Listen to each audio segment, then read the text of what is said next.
It is one time that I've deeply enjoyed watching the sausage be made.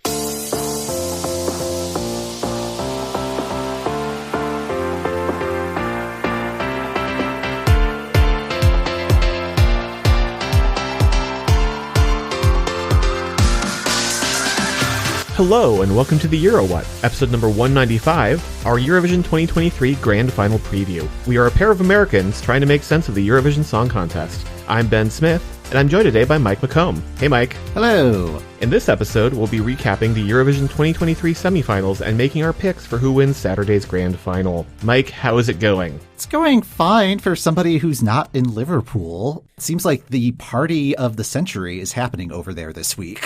The amount to which the city has taken this on is really breathtaking. And in talking with people where it's not their first Eurovision, they are also kind of in awe at the sheer volume of things the city of Liverpool is doing. Oh, that's amazing. I feel like just in general, the Eurovision in the city that's hosting it is sort of a thing where you have to pick and choose what you're going to do because you can't do everything. And this year, it sounds like there are even more things that you are not going to be able to do. I mean, just looking at all of the schedules and all of the events and all of the photos that everybody's been posting, it's just like, wow, there is so much going on and I'm missing all of it. So, yeah, I'm trying to hold it together. So yes. I have had delicious Ukrainian food the last 2 days. It's wonderful. Yeah.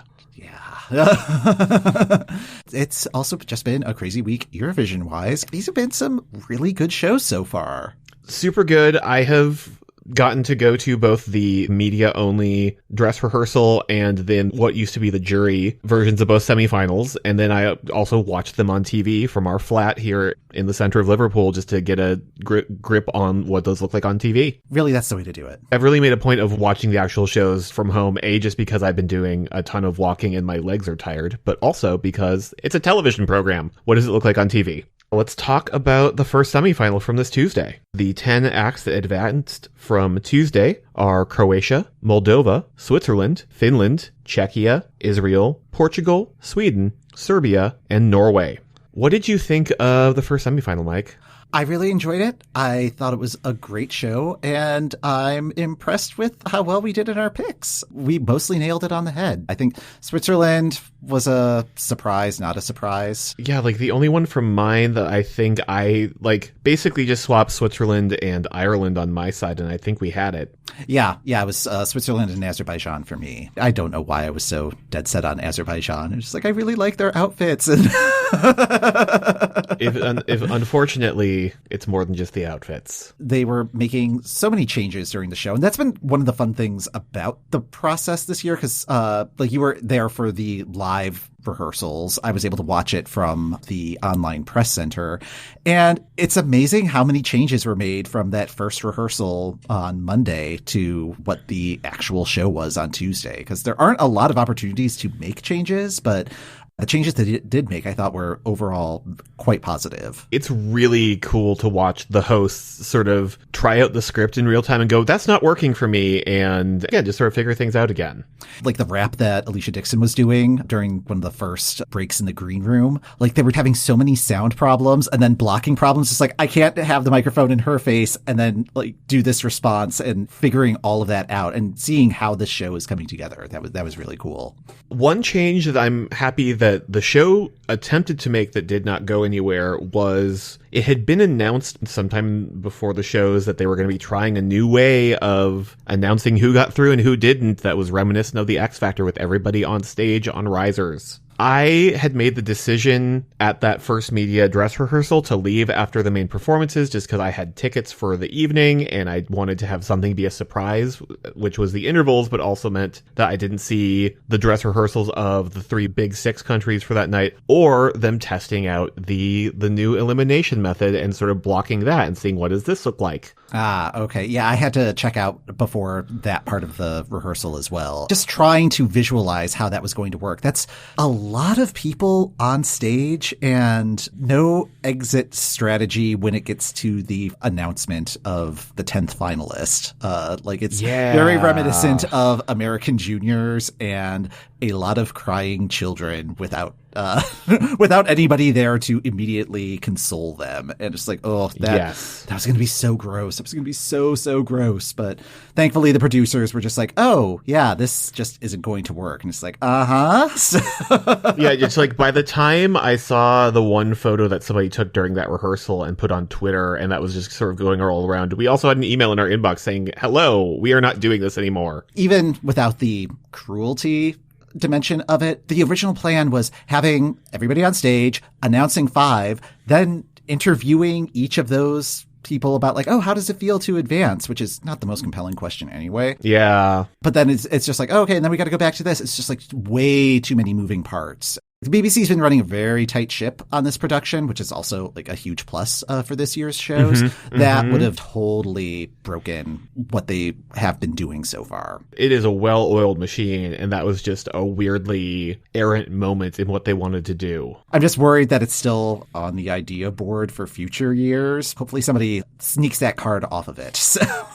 Yes. When I saw this happen, I joked in the room cyberbullying works, and it's not just the internet. It is also... The delegations probably were not pleased about that visual and sort of what that tryout looked like. So I assume they had even more of a stink to raise than the general Euro fandom did.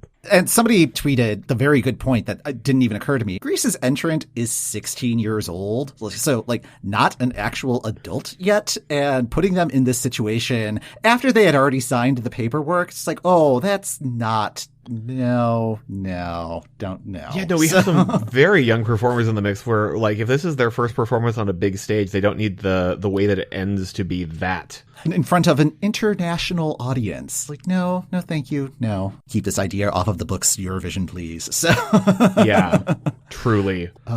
So were there any other surprises for you in the first semifinal? I found it really delightful that during the jury final, we got people with the names of who was going to be there at the actual semifinal on their name, just in like black Sharpie. We got Bucks Fizz, and then we delightfully just had like the hand that would be inside Dustin the Turkey.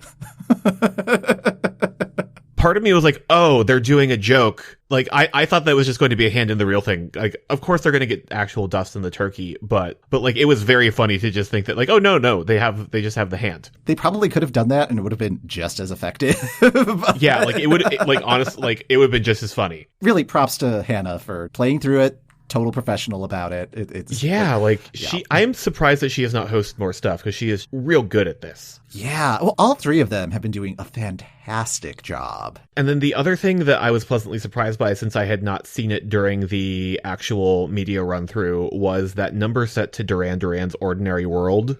Yeah, that was amazing. Yeah, that was exactly what I wanted out of the UK hosting the party for Ukraine and finding ways to include elements of both. I think they've been doing a fantastic job of really having that sort of integration of the two. It still feels a little unbalanced. It feels kind of more like a 60-40 balance rather than a true 50-50, but the elements that they have been incorporating have been fantastic. And who knows, maybe that balance will shift in the grand final and make it more, like, as a whole, a 50-50 split. Exactly. But yeah, and then we also got to see the full performances that became the very quick cut downs of France, Germany, and Italy at my jury semifinal. So that was fun. And it was interesting to see because, like, I had seen the various photos that had come out and, of course, the preview clips that were released, but seeing those performances sort of in their full shape and how I feel about those was very informative, I felt. Although it was kind of funny at the, at least in the early rehearsal, Germany decided to do it in more casual wear rather than getting fully dressed up. So it's just like jeans and a t-shirt. I love that when he is not in like full stage persona, that he's just like a very normal German dad. Yeah, exactly. Yeah. Looking in the results, like, I feel like Ireland has been taking things kind of hard. They're currently pointing a lot of fingers as to whose fault them not getting through was. The performance was fine. The performance did, I think, everything that it could do. Yeah, and it played really well in the arena, and that doesn't surprise me. It's essentially a hometown crowd in many ways. Right. And, I mean, it is like an arena-type song, so it was the right setting for it. I think they did their best with that song and how they decided to stage it, and it's just a matter of, you don't have to win the night, but you do have to at least come 10th, and I think there were just better things in the room. I think if they were part of the chaotic second semifinal, we might be talking very differently about that song. I think so too. And that was kind of my thought with Latvia as well, because I thought Latvia did a fantastic job, but all of their friends were in the second semifinal. And I think had they been in that second semifinal, they would have easily glided in. Yeah. All right. So the second semifinal, which wrapped very shortly before we recorded this, the acts that advanced from that were Albania, Cyprus, Estonia, Belgium, Austria, Lithuania, Poland, Australia, Armenia, and Slovenia. I was getting very worried when Slovenia had not been called and was just like going on. It's like, why has that not happened yet? Because their performance was fantastic. This is mostly calling back to the first semifinal, just sort of thinking about, okay, who is left? Because with the first semifinal, when we had like 3 left, I'm like, okay, they're going to call Sweden next, because if they save Sweden until last, it's anticlimactic. We know they're getting through. Mm-hmm. And whereas I'm like, okay, who can they let squirm a little bit? And that ended up being Norway in the first semifinal. I was like, okay, yeah, no, Slovenia is a good choice. That was one of the performances where when I saw it in the media run through, where it was a much more empty arena. There's maybe like 200 to 300 people in the arena. I'm like, oh, I'm not sure about this. But when I was there in a full arena, I'm like, oh, of course, they are a band that really responds to a live audience. As soon as we're all there, this performance just pops in the exact way it's supposed to. It's interesting that there were a few songs this year where that crowd really did make a difference. And I think also with those emptier performances, it is them also saving their voice and just saving their voice, trying to run through the latest version of notes they got from their team of let's try doing this time. It did get to a point, I think it was after Poland was announced, like, okay, there are 4 that I would still like to get through, but there are only 3 slots left. What are we going to do here? Yeah, actually, I didn't look at how this compared to my list. I didn't have Albania. I know that. Yeah, I don't think either of us had Albania. And I think I had picked... I forget if I picked Estonia or Denmark or had both of them. Oh, wait, no, I had Georgia as well. So I can only have had 8. Honestly, for this semifinal, I will take 8 out of 10. Some of the ones that didn't get through, I was like, wow, they really turned out the performance. I think that could push them through. Like Iceland, I had been very concerned about, and I thought she sung the hell out of that tonight.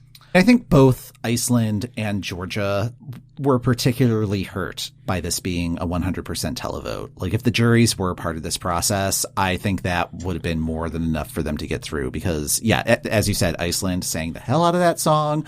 And Georgia, oh my God, that vocal was fantastic. Every single time, just completely flawless. I think it was just a little too esoteric, maybe, for an audience encountering it the first time. My thought on Georgia is that I feel like overall with the performance and the staging, Georgia and Albania are kind of the same genre of Eurovision. They're both a little bit static in terms of stage presence. The same kind of structurally song, so it could just be a matter of flip a coin on one of them, and it happened to be heads for Albania. Yeah, I think that makes sense. They both play to the beat of their own drum. They just happen to buy the drum from the same store. Exactly. Because like Albania's performance, I've just been underwhelmed with it. When the people who are singing are singing, everybody else is just sort of hanging out very quietly in the background. And it didn't do anything for me. But I had been concerned. I was sitting there going, okay, but like, who is the person voting for this? This is lovely, but where's the televote coming from? And apparently, there's enough of a televote that they got through. My husband voted for it. We had to test out the rest of the world vote. And oh yeah, same. I sent Iceland and Georgia some votes. When Albania was announced, and he was like, "Yay!" It was like, "Oh, you really like that one?" He's like, "Oh, I voted for that one." It's like, "Oh, okay." So yeah, so I think it's cute. I will cut this out so he doesn't yell at me later. But I could see Albania and Georgia really occupying the same slot. So unfortunate, but I'm happy with everything else that got through. I'm going to be bold here. I think Poland may be on their way to a top 10 finish. I'm fine with that. I don't like the song, but I realize I'm fine with that because I was sitting in the arena yesterday and there was a lot of my side of the arena that was singing along with that while I was just going, what? I don't really like the song either, but I think it's a fantastically staged performance and it is middle of the road enough that I think it's just going to stick in the heads for a lot of people watching on Saturday.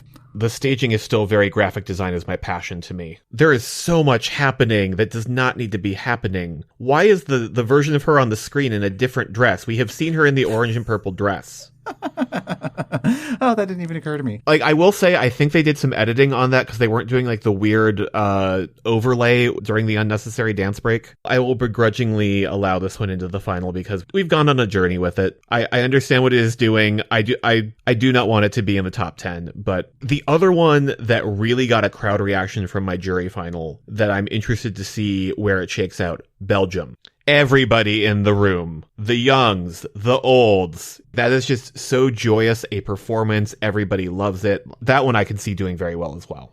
I think so too. Yeah, it could be one of the several dark horses that have emerged over the last couple of days. Like, I don't want to jump to grand final quite yet. Were there any other thoughts about semifinal 2? Okay, so tonight in watching it on TV, somehow I had missed that Romania's reworked performance had stuff on the floor when he starts. A lot of choices were being made there. The way that he staged it so that the dancer comes in like right at the end and has to basically come in at like a full sprint to get from the back of the stage to where he is. He could have put her closer down towards the front of the stage where Lithuania's backup singers were hiding. Because like she comes in and you're briefly concerned that there's a stage invader. Oh, yeah. Whereas, like, the first time that in the first rehearsal performance, it's like, oh, okay, he has a dancer just for this one part. Oh, it's so that he can get felt up. Like, everything about it was unnecessary and kind of gross. I wish the world for him. He clearly has a lot of ideas. He's 18. He's one of the younger performers. I just wanted there to be an adult in the room with him going, okay, let's stage this effectively. Needs an editor, needs a producer, needs somebody to help him. Maybe he and Ireland can team up. Maybe that'll be the happy medium. Yeah, yeah. Interval-wise, really loved the Ukrainian music segment, both in the arena and on TV. Yeah, that was so beautiful and educational. Like, I learned so much about the Carol of the Bells. Speaking of Carol of the Bells, the one singer that comes down on the star, she is basically sitting up in, like, they load her in on the star, and then they put that back up into the ceiling, and she just hangs out there for a few minutes. There's a lot of load-in happening where, like, they bring the star down, and they, like, harness her to it, and then they put it back up, and then they do the number, and then she comes down. The Be Who You Wanna Be number was fantastic, and that is another one where the hosts were editing that during rehearsal, and in a way that really elevated the performers who were working with them, and I thought it was great. That was a great class in that sort of stage craft because, like, the original version in the first rehearsal, it was just Hannah who was going to go into the machine. The other two had already gone into the machine, and there was just this awkward back and forth because the other two didn't have lines, and then Hannah had to keep looking back at the machine, but then turn around to read the teleprompter for the lines. And it was just like this really awkward back and forth. Like it took about 15 minutes to get through that part of the sequence, but like we got to watch it all kind of break down and do a lot of on the spot problem solving. And it turned out great. This is such a cool process. It is one time that I've deeply enjoyed watching the sausage be made. I think my favorite moment of this Eurovision week so far was very early on in the rehearsal where they're making the joke about queuing and Julia has to say the word queue and she looks at it and is completely baffled by it. And they're just like, oh, it's yes. queue. And she's like, oh, what a weird word. And it was just like the most genuine reaction and just so direct. And it's like, oh, I love her. I love that queue joke so much. I'm part British by heritage, so just like there's part of me that's deeply ready to like today I was joking that I was told that there would be no direct sunlight. It was very sunny in the Euro Village today, so I was just like very pithily being like, where can I queue to complain?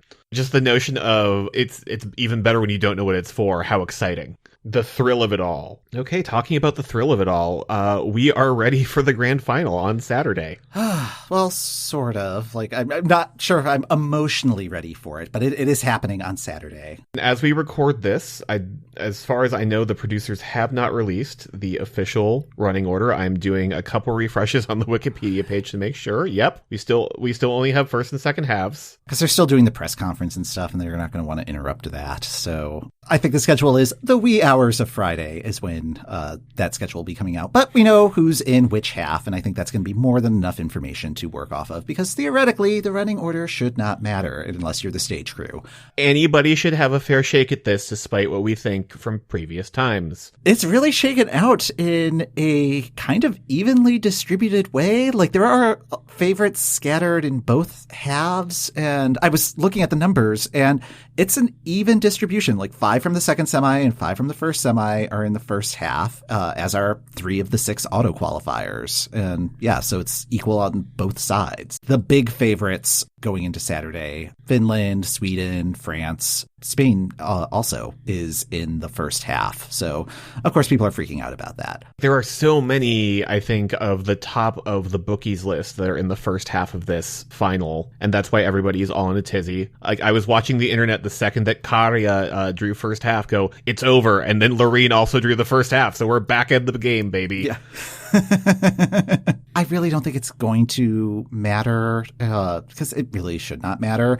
It is going to be the stage crew that I think is going to be determining most of this, because there are some heavy load-ins this year. Yeah, no, they are absolutely, just based on my watching the rehearsals, they are going to put Sweden by one of the ad breaks because they need time to load in the panini press. They need time to load out the panini press. So they're probably going to cut over to the green room either before or afterwards to make that work. They were able to cover it sort of in the first semifinal by having the extended mix of everybody's looks at the turquoise carpet, but they're not going to be able to do that a second time. Oh, maybe that'll be when they do the Doctor Who. Well, no, they can't do that because that's something they're going to want during the intervals. Yeah, they're going to need to figure out something. The Doctor Who thing, I think, may just be Catherine Tate is announcing the UK's results. Oh, okay. I thought they were going to have a trailer for like the upcoming season. Oh, that could also be the case. My one friend who is a very deep Whovian messaged me weeks ago. I watched this video and it wants you to like cut these timestamps and get this code, and the code says that it's going to be something is happening during the Eurovision final. And I think that may just be Donna Noble, but who knows? We may have a Doctor Who trailer. They'll figure it out. Like I'm sure they have like plans on plans on plans, because everything else has been working for the most part this year. But yeah, I'm just looking at this lineup, and I'm really happy with these 26 entries. Like, I think it's going to be fun, exciting, and it's going to be a contest, which I think if you had asked me last month, like, just be like, oh, no, it's going to be Sweden, a couple of other ones. It's like, no, everybody's bringing their game. Do we want to talk about who we think is going to, how we think things are going to shake out? Sure. Should I go first? Yeah, I mean, is there anything else we want to? Oh no, we've called out that France, Italy, and Spain are in the first half. Germany drew second half, and then we know that Ukraine will be performing 19th, and UK will be closing the show. Which, if the UK had not been closing the show, I would be fairly confident that they'd have Gustav close the show. Yeah, that would be a good closer. Possibly Israel as a closer, but yeah, there are a lot of, I don't know, or maybe Croatia, just to make it like, oh yeah, just here's some weird punctuation mark at the end. So yeah. I guess in terms of who's taking it, like I got to stick with Finland. I am also with you on Finland. I think that there are enough things that are going to pull away jury points from Sweden, and if Finland gets enough jury points or is enough like 6s and 7s, I think that Finland will get at least a few 12s. Oh, absolutely. Yeah. But I also think it's going to get a lot of sort of the mid-range and lower range points. So as long as Finland is sort of in that top mix, I think it's going to dominate the televote. I think so too. Yeah. I mean, like, I think for me, and like, this kind of occurred to me this afternoon, so I haven't fully fleshed it out yet, but it would not surprise me if Sweden took kind of a calculated risk thinking, okay, it's going to be held in the UK and it's on behalf of Ukraine. There's like this tone that could be surrounding the contest because they didn't know what the plans were. And had it not turned into a giant party year that included Peppa Pig leading a conga line, I think it would, like, the gray beige color palette of that performance would have made a lot more sense. But I think it's the lack of color in the performance. I think there are just a lot of little nitpicks to the entry that I think are just going to kind of chip away at points. And there are a lot of other songs where it's just like, oh yeah, like this is getting really popular with people. I was skimming through the viral charts on Spotify this morning. Yes. Finland's doing very well on them. Switzerland's also doing very well on them. So that's another, like, one more dark horse to add to the stable. Like, there are just a lot of different things to draw from a bunch of different threads here. And anything that gets points is fewer points for the frontrunners. Purely from the televote standpoint, from being in the arena, the second that we see Karja, the audience loses their minds. Yeah. When he's on stage, we love him. When he shows up in the green room, we love him. When he's doing a thing in the green room, when the camera is on him, we love him. We cannot take our eyes off him. We are screaming. This part doesn't really play into it, but also plays to the people who are here who are going to be voting in their houses. Mm-hmm. But like, Finland knows they have something. They've had a sauna truck here all week. Yeah. Did you go in the sauna truck, or what?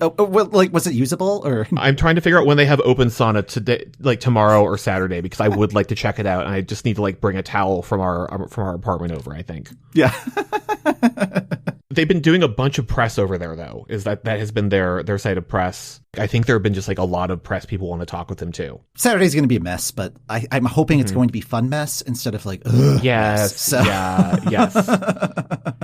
I am so ready for whatever. If it's not that, I still don't think it's Sweden. I think that we're going to have a case of something getting like second and third and ending up with the most points, and it being just a complete surprise. And I think there are a lot of contenders for that to happen. What if it is Croatia? Wouldn't that be wild? That would be wild. Yeah, I don't think that's going to be the case. I don't know. No, I don't think that's going to happen. But I don't know. I still feel like it. I still feel like Finland has the momentum right now. I don't think it's going to be an overwhelming televote for whoever wins the televote. I think there is going to be a pretty, not even distribution, but it's not going to be like 400 points for first place. I think it's going to be like 200, I don't think it's going to be 400. But yeah. I don't know. I still think there is a lot of room for that. And like, I have been chatting with a lot of different people who think about this a lot. Mm-hmm. And some of them have raised the points of like, our Romanian grannies going to vote for him. And having been to the Euro Village, there were a lot of very happy nans like cheering along to Finland. Oh, that just delights me. I was there primarily to see how much of a set I was going to get from Karja. Mm-hmm. I got 5 songs and did not get 2 that I wanted to hear off of one of his albums. But like that's what, whenever he gets announced for airwaves or whatever happens, I will gladly be there at 3 a.m. in Galkarin. Yeah. But no, I was just like looking at the demographic and like everybody was there and we were all very excited for the Green Man. I'm so glad that this turned into a very silly and delightful and party atmosphere, because like it really didn't seem like it was going to be that way back in March. Like I thought it was just going to be, all right, we're just going to have this slog until May and then like crown this presumptive winner. And it's an actual contest and it's a party. Like I'm loving watching it from afar, but man, I wish I was there. Oh yeah, no, like I'm kind of loving watching all of the Sweden people squirm as they realize that this is not as preordained as they thought it was. You're not getting your book money back, Ben. I will. At the second semifinal show, so it is myself, and then I am sharing accommodations with the 12 Points team. The group of them who were actually at the show and not doing any sort of broadcast work met up with Dudepoint on the floor. Yeah, and had a great time. That has been so nice, is just getting to meet a bunch of the people I know from online and or that we have had on the show, but that I have not seen in Meet Space. Yep. And actually get to hang out. So like that's been lovely. Getting a peek behind the scenes at what the media center looks like has also been informative. But yeah, I'm so excited for whatever comes on Saturday. And I truly just hope that it is crazy, it's party, because that just feels like a lovely tagline for 2024. Oh, absolutely. Just like Helsinki 2024, it's crazy, it's party. Good luck, Finland. So that's going to do it for this episode of The Euro What. Thanks for listening. The Euro What podcast is hosted by Ben Smith, that's me, and Mike McComb. That's me. You can find show notes, our socials, and all the info you need about Eurovision 2023 on our website at eurowhat.com. If you'd like to help support the show and access a ton of bonus content from the EuroWhat AV Club, head on over to patreon.com/EuroWhat. Next time on the Euro What, we sweep up all the confetti as we celebrate the winner of Eurovision 2023 with our special guest, Trip Kane.